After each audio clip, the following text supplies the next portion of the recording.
Bueno, guretzat, nahiko positiboak, ez? Mantentzen dugu gure zinegotzia, ni kasu honetan, esan duzun bezala, eta botoz, iloingea, ez? Uneko 8 gutxi gora bera, eta ezan erresa, ikusi du nola ingoen bipolarizazio bat, ez? PNV eta EAJ-PNV eta EH Bildukin, da, esan erreza, eta, nahiko pozik, alderatik.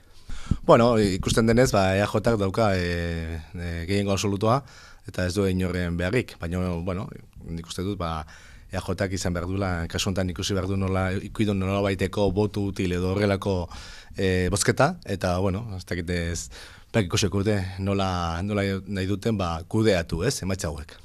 Guk beti esaten dugu, ez, Tolosa anitza dela, eta boto hori nola baita errepresentatzen dugula, eta, hori ingo dugu, ez. Kasu honetan, gure programa aldegun moduan, aurkeztu eta jarraitu eta lan egin, ez. Guk bi gauza esan ditugu, ez.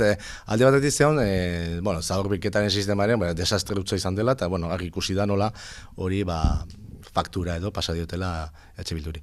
Eta gaur ikusi dut zer nolako kudeaketa egin duten, ez? Ez dagoela inolako inbertsio estrategikorik, ez dute, beren kudeaketa izan da, lehengo proiektuak aurrera jarraitzen utzi, eta ez dago, ez dakit, etorkizunari begira, ez dute zertxo ere utzi, ez? Hori nik uste jendeak argi ikusi dula, eta, kudeaketa aldetik bintzat desastre utza izan dela, eta hori gertatu da, ez.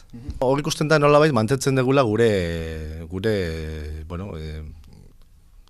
representazioa edo.